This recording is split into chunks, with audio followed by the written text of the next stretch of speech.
제가 오늘 15절부터 23절 말씀까지 9절의 말씀을 읽어드렸습니다. 그렇지만은 23절 한 절 말씀을 중심으로 해서 오늘 말씀을 전하도록 하겠습니다. 왜냐하면은 이 23절 한 절 짧은 말씀이지만은 전체 15절부터 끝절까지 전체를 요약하는 또 결론의 말씀이기 때문입니다. 23절 이 말씀은 성경 전체가 우리에게 말하는 구원 진리를 아주 간략하게 쉽게 또 짧게 분명하게 전해주는 말씀입니다.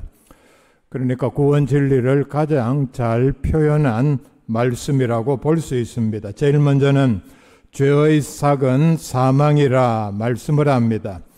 이 말의 뜻은 계속해서 죄를 짓는 자는 마지막에 사망이라는 대가를 반드시 치루어야 한다는 뜻입니다. 삭이라고 했을 때 그 임금, 이 말씀을 기록한 원어의 단어는 옵소니아라는 군인들이 받는 월급을 가리킵니다. 군인들이 월급 받는 과정을 보면은 전적으로 군 복무에 매여 있음에 대한 대가로 월급을 받습니다. 마치 이런 것처럼 사람이 죄를 짓는 것은 죄에 매여서 죄를 주인으로 섬기며 충성하는 형태라는 것을 설명을 해주고 있습니다.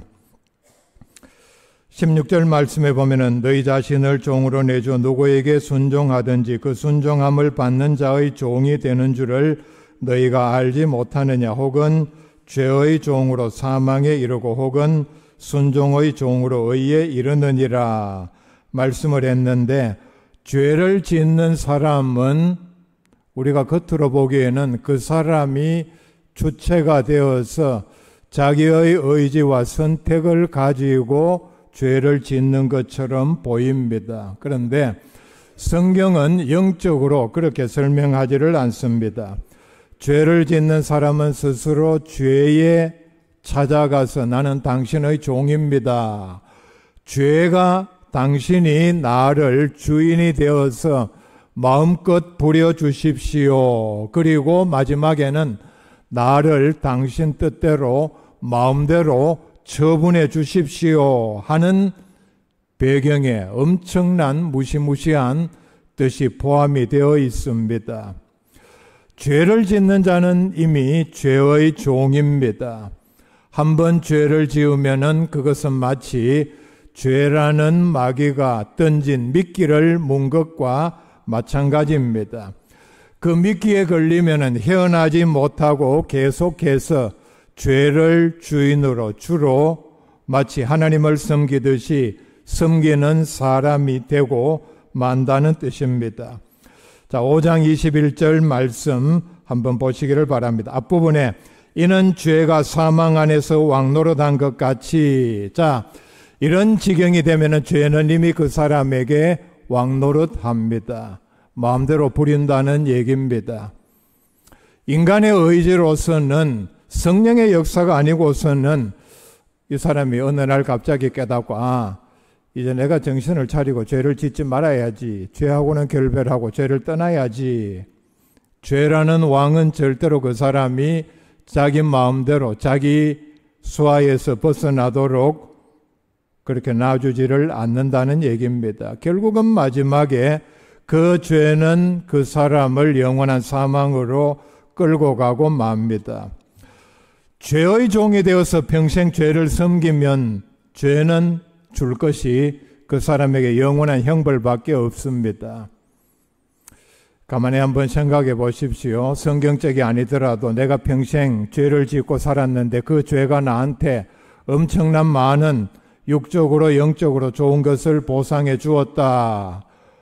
죄를 지은 결과 나는 내 자신도 내 가정도 내 후손도 참복을 받고 행복하게 살았다. 있을 수 없는 얘기입니다.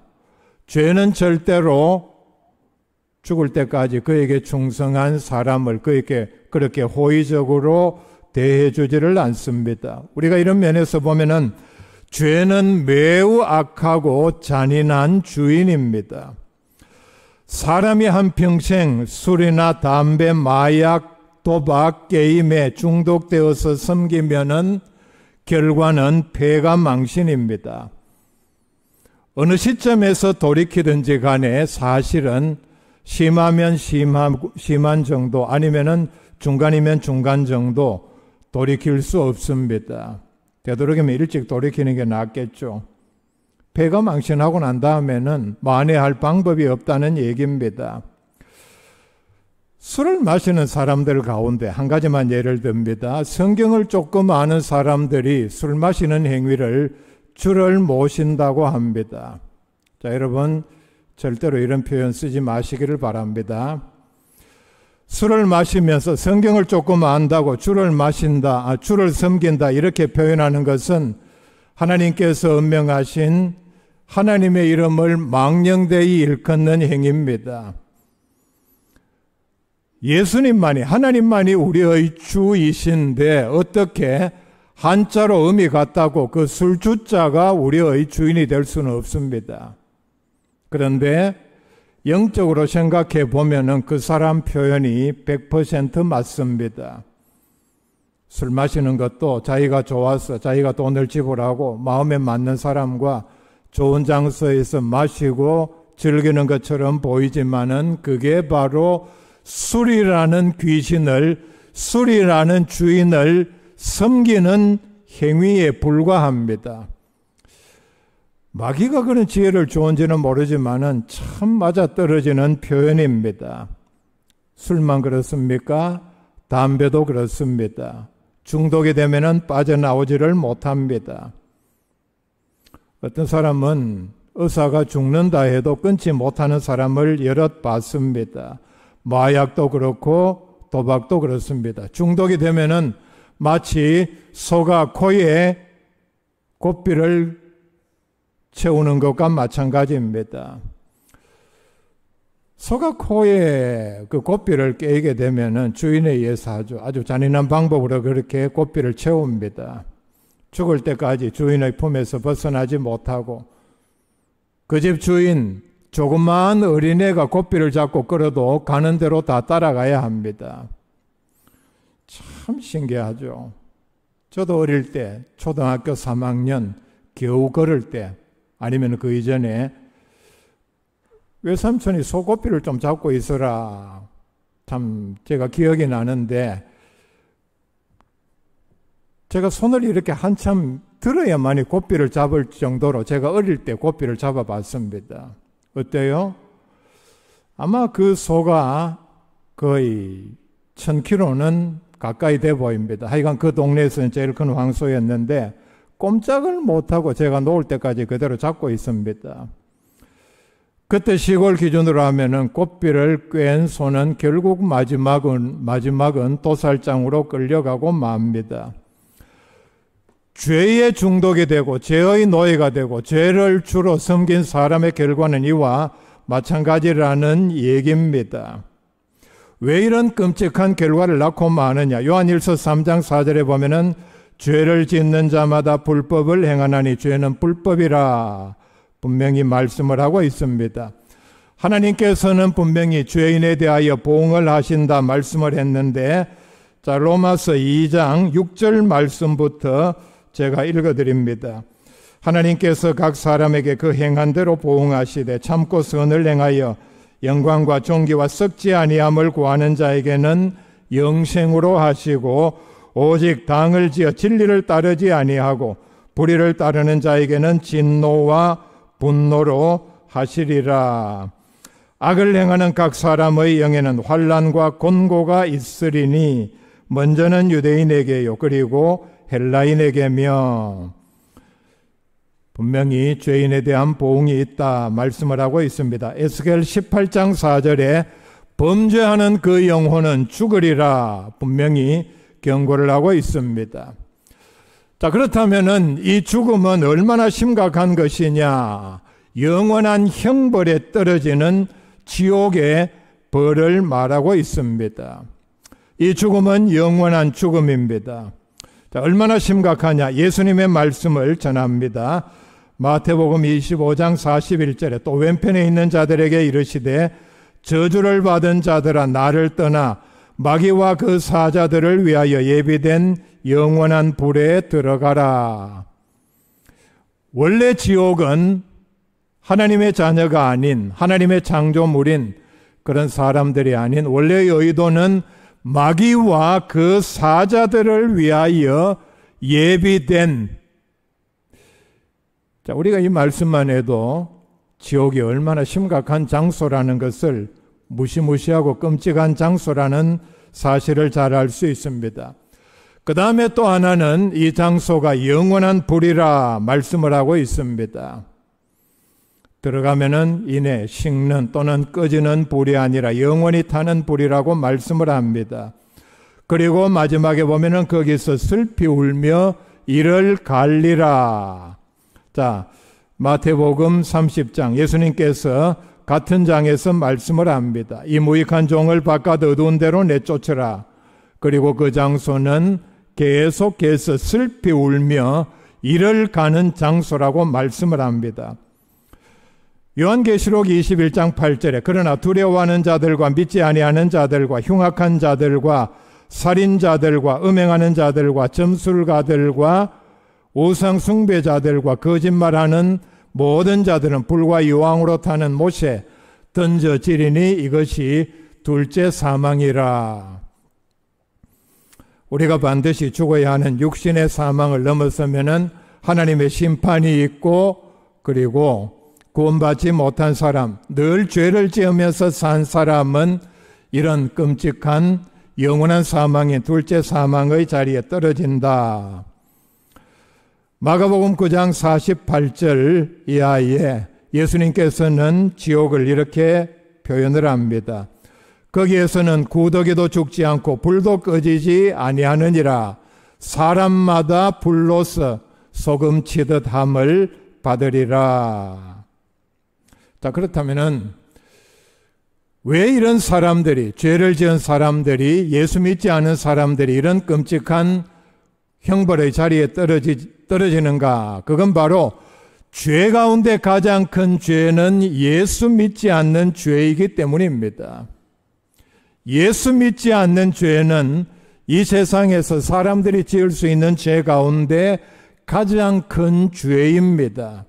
왜냐하면은 우리에게 은혜로 독생자 예수를 십자가에 못 박아 구원하시려는 하나님의 호의를 거절한 죄이기 때문입니다.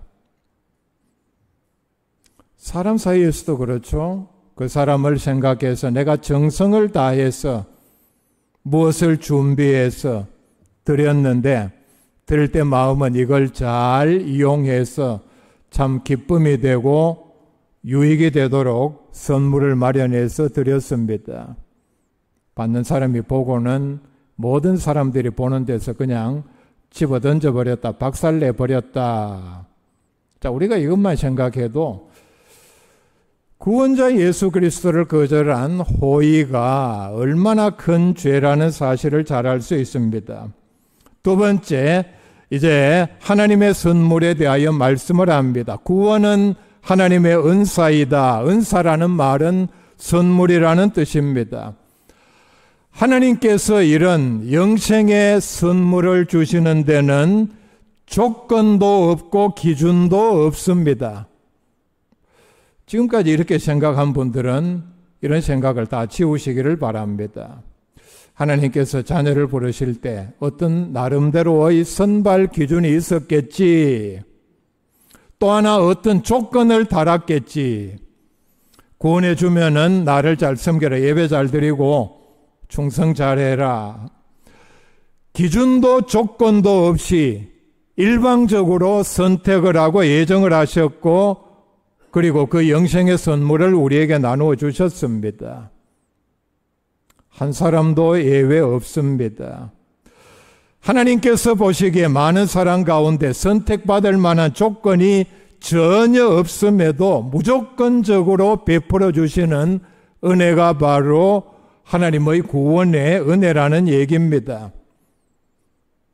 영생은 내가 지금까지 한 어떤 공로, 선행을 통해서 얻는 것이 아니라 하나님께서 예정하시고 선택하신 사람에게 주시는 전적인 하나님의 주권에 속한 일방적인 선물입니다. 자, 그렇다면은 이런 내용에 대한 자연적인 결론은 우리는 아무런 자격이 없음에도 전적인 하나님의 은혜로 구원을 받았습니다. 갈라디아서 2장 16절에 사람이 의롭게 되는 것은 율법의 행위로 말미암음이 아니요 오직 예수 그리스도를 믿음으로 말미암는 줄 알므로 우리도 그리스도 예수를 믿나니 이는 우리가 율법의 행위로서가 아니고 그리스도를 믿음으로써 의롭다함을 얻으려 함이라 분명히 말씀을 합니다. 자, 마지막 줄은 아껴두시고 제가 조금 이따 말씀을 드리겠습니다. 자, 이 말씀에 의하면은 내가 그래도 다른 사람들보다 어떤 그럴 만한 자격이 있어서 구원을 받았다는 생각은 착각입니다. 더 정확하게 말씀을 드리자면은 이건 거짓말입니다. 스스로 속고 있습니다. 여러분 절대로 그렇게 생각하지 마세요. 만약에 여러분들이 그렇게 생각한다면은 엄청난 교만입니다. 그리고 하나님의 구원 방법이 절대로 아닙니다. 하나님은 그런 방법으로 구원을 하지 않는데 자기는 그런 방법으로 구원을 얻었다고 생각하는 것만큼 엉터리도 없기 때문입니다. 그렇게 생각하는 사람은 구원받지 못한 사람입니다. 무슨 자격으로 구원을 얻었습니까? 어떤 사람도 자신의 공로로 구원받을 수 없습니다. 그런 사람은 한 사람도 없습니다. 자, 바로 아까 마지막 줄 한번 봅시다. 뒤에 분명히 말씀을 하죠. 율법의 행위로서는 의롭다함을 얻을 육체가 없느니라. 내가 하나님 앞에 어떤 일을 해서 그게 구원받을 만한 근거가 되는 사람은 없다고 분명히 단정을 하고 있습니다. 우리는 성경이 말하지 않는 구원의 방법에 대해서 나는 이런 방법으로 구원을 얻었다 스스로 착각하고 자신을 하나님 앞에서 높이는 이런 어리석음을 범해서는 되지 않습니다. 구원은 내가 하나님 앞에서 무엇을 해서 그 대가로 얻는 것이 절대로 아닙니다. 나의 어떤 선행과 공로, 충성을 통해서 얻는, 벌어들이는 것이 아니라는 얘기입니다. 다르게 표현을 하면은 하나님께서 일방적으로 주시는 선물을 내가 믿음으로 받아들이는 행위입니다. 하나님께서 나를 하나님의 자녀로 선택하시고 나에게 구원을 주셨다. 이걸 믿음으로 받아들이는 이게 바로 믿음입니다. 이 믿음이 금보다 귀하다고 했습니다. 어떤 사람에게는 이것이 왜 어렵냐? 공로 없이 내가 아무런 대가를 지불하지 아니하고 구원을 얻는다, 영생을 얻는다는 것이 합리적인 관점에서 불합리하기 때문입니다. 그런 엉터리 같은 방법이 어디 있느냐? 아니, 내가 한 것이 아무것도 없는데 내가 천국에서 영생을 한다. 이게 그런 사람에게는 성령의 역사함을 믿지 못하기 때문에 그게 엉터리로밖에 보이지를 않습니다. 자, 그러나 어떠합니까? 우리가 어떻게 해야 돼요? 놀라웠게도 이게 바로 하나님께서 정하신 구원의 방법이요, 하나님의 절대 주권이라는 얘기입니다. 엄청난 은혜가 아닙니까? 내가 무슨 선행을, 공로를 쌓아서 구원을 얻는 것이 아니라 하나님께서는 놀라웠게도 나는 그냥 마치 땅에 떨어진 무엇을 줍기만 하면 되는 것처럼 구원을 얻는 은혜의 선물을 우리에게 베풀어 주셨습니다. 그래서 에베소서 2장 8절에 너희는 그 은혜에 의하여 믿음으로 말미암아 구원을 받았나니 이것은 너희에게서 난 것이 아니요 하나님의 선물이라. 전적인 하나님의 선물이라 말씀을 합니다.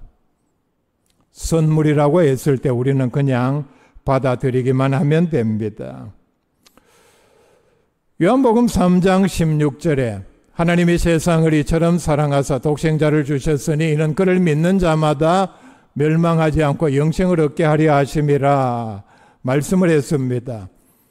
자, 이 말씀에서는 하나님께서는 구원자 예수를 우리에게 선물로 주셨다 말씀을 합니다. 구원자 예수를 믿기만 하면 구원을 얻는 은혜의 방법을 우리에게 열어주셨습니다. 자, 세 번째, 예수 그리스도 안에라고 말씀을 합니다. 이 구원은 예수 그리스도 안에 있습니다. 예수 그리스도밖에 있지 않다는 얘기입니다. 전적으로 오직 구원은 그리스도 안에만 있습니다. 예수를 벗어나서 예수가 아닌 다른 어떤 방법으로도 구원 얻을 길은 없다는 얘기입니다. 영생은 오직 예수 그리스도를 통하여서만 오는 선물입니다. 하나님께서 구원의 선물을 예수님이라는 전달자를 통해서 우리에게 주신다는 뜻입니다. 그래서 우리가 예수 그리스도를 믿음으로만 구원을 얻습니다. 이 외에 다른 구원의 방법은 전혀 없습니다. 요한복음 8장 24절에 너희가 만일 내가 그인 줄 믿지 아니하면 너희 죄 가운데서 죽으리라. 예수님께서 말씀하셨죠. 나를 믿는 것이다. 요한복음 14장 6절에 예수께서 이르시되 내가 곧 길이요 천국 가는 유일한 길이라는 뜻입니다. 같은 얘기지만은 예수 이외에 천국 가는 길은 전혀 없습니다. 유일한 진리요 유일한 생명이니 나로 말미암지 않고는 아버지께로 올 자가 없느니라. 사도행전 4장 12절에서 베드로를 통해서 다시 우리에게 확인시켜 주신 말씀입니다. 다른 이로서는 구원을 받을 수 없나니 천하 사람 중에 구원을 받을 만한 다른 이름을 우리에게 주신 일이 없음이라 하였더라. 분명하게 우리에게 말씀을 합니다. 하나님께서 예수 외에는 구원자로 우리에게 주신 예가 전혀 없습니다. 요한복음 5장 24절에 내 말을 듣고 또 나 보내신 이를 믿는 자는 영생을 얻었고 심판에 이르지 아니하나니 사망에서 생명으로 옮겨졌느니라 말씀을 합니다. 자, 조금 앞에 5장 9절 말씀 한번 보세요. 이걸 분명히 확인시켜주는 말씀입니다. 그러면 이제 우리가 그의 피로 말미암아 의롭다 하심을 받았으니 예수 그리스도의 피로 말미암아 우리가 구원을 얻었다. 자, 5장 21절에 중간부터입니다. 은혜도 또한 의로 말미암아 왕노릇하여 우리 주 예수 그리스도로 말미암아 영생에 이르게 하려 함이라. 우리에게 덧붙여서 이걸 강조를 하고 있습니다. 예수 그리스도로 말미암아 우리가 영생을 얻는다. 자, 다 같이 찾아봅시다. 에베소서 1장입니다.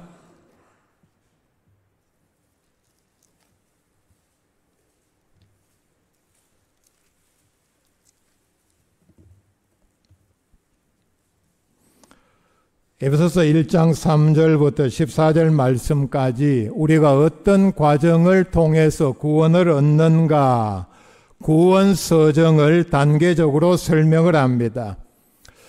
자, 지금까지 제가 말씀드린 내용은 예수를 통해서 예수 안에서 구원을 얻는다. 이 과정을 자세하게 말씀을 하는데 그리스도 안에서라는 말이 10번이나 반복해서 나오고 있습니다. 자, 3절에 찬송하리로다 하나님 곧 우리 주 예수 그리스도의 아버지께서 그리스도 안에서 하늘에 속한 모든 신령한 복을 우리에게 주시되. 자, 여기서만 제가 말씀을 드립니다. 하나님께서 우리에게 복을 주실 때에 그냥 주셔도 아무 문제 없습니다. 그렇죠? 근데 뭐라고 말씀을 합니까? 그리스도 안에서 신령한 복을 우리에게 주셨다. 그리스도 안에서 예수 그리스도가 우리의 구원에 얼마나 중요한 역할을 하는가 하는 것을 말씀을 하고 있습니다. 4절에 곧 창세전에 그리스도 안에서 우리를 택하사. 자, 우리를 택하는 것도 그리스도 안에서. 5절에 그 기쁘신 뜻대로 우리를 예정하사 예수 그리스도로 말미암아 자기의 아들들이 되게 하셨으니.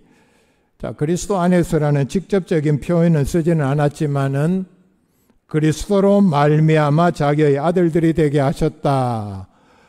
같은 뜻이죠. 그리스도 안에서. 6절에 이는 그가 사랑하시는 자 안에서, 그리스도 안에서입니다. 우리에게 거저 주시는 바 그의 은혜의 영광을 찬송하게 하려는 것이라.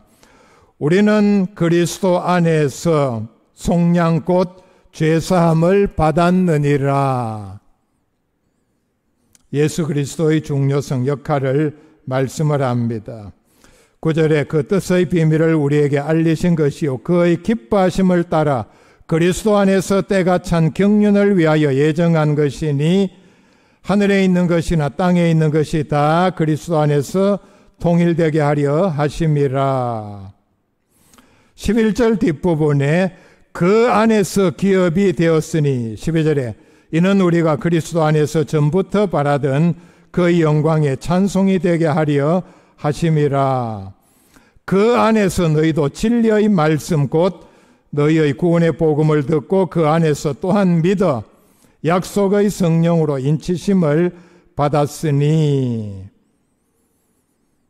하나님의 자녀가 되는 영원한 생명을 누리는 이러한 모든 복이 다 그 안에서, 그리스도 안에서 이루어졌다 말씀을 합니다. 예수님은 우리의 유일한 구원자라는 뜻입니다.